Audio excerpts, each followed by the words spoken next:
যুবক, আবু জাহেলের মতো কাট্টা কাফের রাত 2টা বাজে ঘুমায় না, তাকায় আছে। উম্মে জামিল বলে, আবু জেহেল তুমি ঘুমাও না কেন, রাত 2টো বাজে? আবু জেহেল বলে, বেটি কথা বলবি না, তোর ঘুম তুই ঘুমা। উম্মে জামিল বলে, ব্যাপারটা কি? ইদানিং দেখছি তুমি রাত্রবেলা ঘুমাও না। আবু জেহেল মনে মনে কয়, বেটি রাত 2টা বাজে, এখন তো মোহাম্মদ বাইতুল্লাহ তাহাজ্জুদে কোরআন পড়তেছে।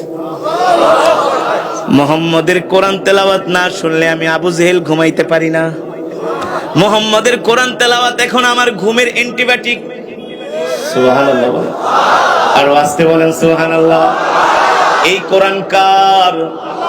আরো জোরে বলুন। এই কোরআন হলো আল্লাহর জবানের কালাম। আল্লাহু আকবার। আবু জেহেল মনে মনে বলে, উম্মে জামিল তুমি ঘুমাও, আমাকে তুমি ডিস্টার্ব করো না। উম্মে জামিল বলে, আবু জেহেল তুমিও ঘুমাও। আবু জেহেল এবার না ঘুমিয়ে চোখ বন্ধ করে ঘুমের ভান ধরেছে, দেখে তার স্ত্রী উম্মে জামিল ঘুমায় কিনা।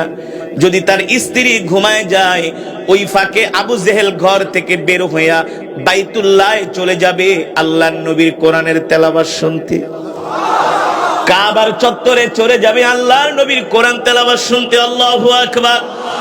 আরে কপাল পোড়া মুসলমান, তোরা মুসলমানের সন্তান হয়েও আজকে সেই কোরআন পড়স না, কোরআন শিখস না, ঠিক কিনা বলেন? এমন মুসলমান আছে কি আছে না? আছে কি আছে না? নির্বাচন আসছে, রাত 2টা পর্যন্ত জায়গা জায়গা নির্বাচনের মিছিল করে, প্রচারণা করে, কিন্তু কোরআনের মাহফিলে আসলে প্রেসার উঠা যায়। এই কোরআনের সাথে যেই সম্পর্ক রাখে, আল্লাহ তাআলা তাকে দুনিয়া আখিরাতে দামি বানায় দেয়, ঠিক না? একই কাঠ দিয়া খাট বানায়, এই খাটের উপরে মানুষ ঘুমায়। একই কাঠ দিয়া সোফা বানায়, সেই সোফার উপরে মানুষ বসে। একই কাঠ দিয়া টি টেবিল বানায়, সেই কাঠের উপরে মানুষ পা দিয়া আরাম করে। ওই একই কাঠ দিয়া কোরআন পড়ার রেহাল বানায়। খাটের কাঠো কাঠ, সোফার কাঠো কাঠ, টেবিলের কাঠো কাঠ, আর রেহাল বানানোর কাঠো কাঠ। ওই রেহালের সাথে পা লাগলে মনে হয় কলিজা ছিঁড়ে যায়, পেরেশান হয়ে যায়, ঠিক কিনা বলেন? এই যুবক, এখনো কেন বুঝো না কাঠের কোনো দাম নাই? যত তুমি পৃথিবীর দামি কাঠ আনো, ওই কাঠের কোনো দাম নাই। দাম হলো কোরআনে। আল্লাহ তাআলার কোরআনের সাথে সম্পর্ক রাখার কারণে আল্লাহ কাঠকে দামি বানিয়ে দিয়েছে। এই এলাকায় অনেক মুসলমান আছে, আমি আগেই বলেছি, আল্লাহ তাআলা হাজার হাজার মানুষ থেকে বাছাই করে আপনাকে আমাকে কোরআনের মজমায় নিয়ে এসেছে। এই কোরআনের কারণে আল্লাহ আমাদেরকে দামি বানিয়ে দিয়েছেন, ঠিক কিনা বলেন? কেমন দামি, কেমন দামি! কোরআনের মজমায় যতক্ষণ বসবেন, আল্লাহ তাআলার অগণিত রহমতের ফেরেশতারা আমাদের জন্য মাগফিরাতের দোয়া করতে থাকবে। ইদা উদিআল মাইয়িতু ফি কবরিহি জাআল কুরআনু ইনদা রাসিহি।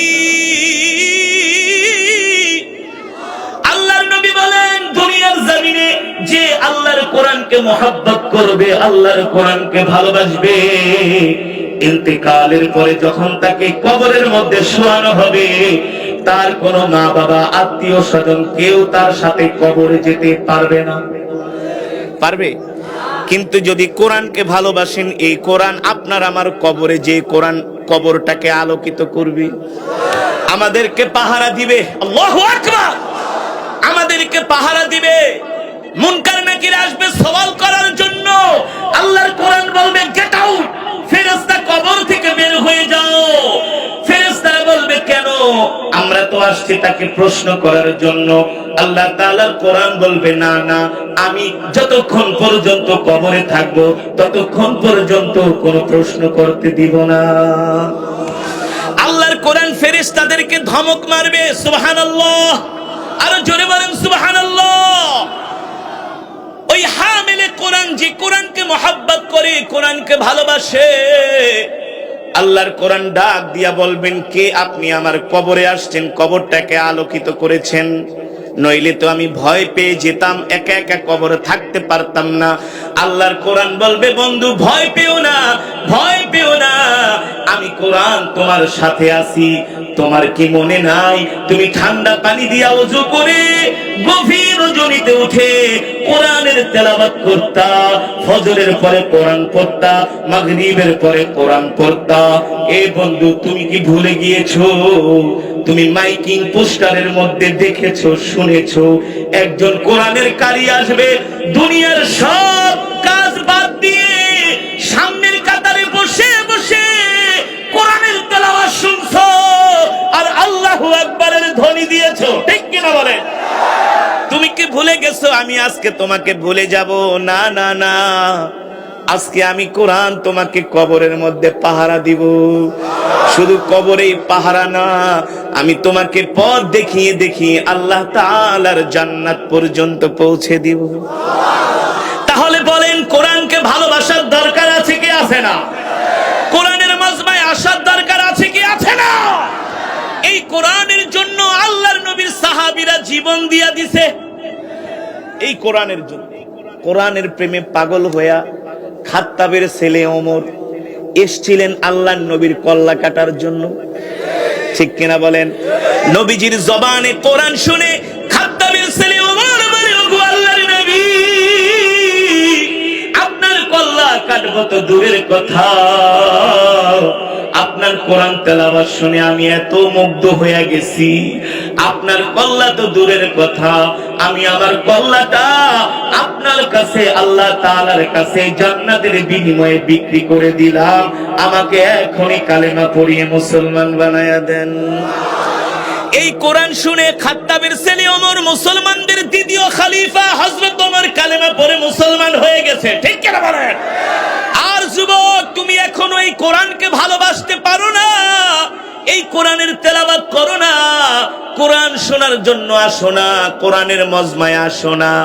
মনে রাখো যুবক, হাসরের ময়দানে আল্লাহর কোরআন তোমার বিরুদ্ধে আল্লাহ তাআলার আদালতে মামলা দায়ের করবে। কি করবে? আল্লাহর কোরআন বলবে, আল্লাহ দুনিয়ার জমিনে এই তোমার এই বান্দা রাত 3টা বাজে জেগে জেগে ফুটবল খেলা দেখছে, ঠিক কেন বলেন? আইপিএল, বিপিএল, টি20 দেখেছে, বাংলা সিনেমা দেখছে। আল্লাহ এই কোরআন সে শুনে নাই, শোনার জন্য আসে নাই, কোরআনের তেলাওয়াত করে নাই, শিখতেও চায় নাই। আজকে আমি কোরআন তার বিরুদ্ধে সাক্ষী দিলাম, তুমি তাকে জাহান্নামে নিয়ে যাও।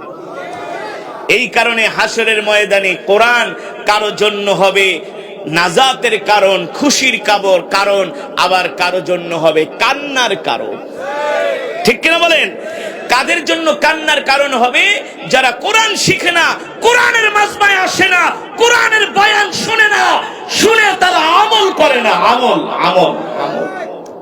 আজকে আমাদের অবস্থা ভয়ঙ্কর, বাংলাদেশের অবস্থা খারাপ হয়ে গেছে।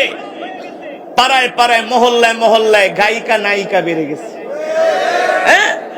পাড়ায় পাড়ায়, মহল্লায় মহল্লায় এখন বিয়ের অনুষ্ঠানে, গায়ে হলুদে হিন্দি গান না বাজাইলে মনে হয় সেই বিয়া সহি হয় না, সহি অপূর্ণ থেকে যায়, ঠিক কিনা বলেন? বিয়ের অনুষ্ঠানে এখন অনেক হাজী সাহেবরাও নাচে। কোরআনের মাজমায় আসে না। আল্লাহ তাদের হেফাজত করুন, হেদায়েত দান করুন বলি আমিন। ওই যে একটু আগে আবু জেহেলের কথা বললাম, মনে আছে? কে নাম কি? তার স্ত্রীর নাম উম্মে জামিল। জামিল না, উম্মে জামিল।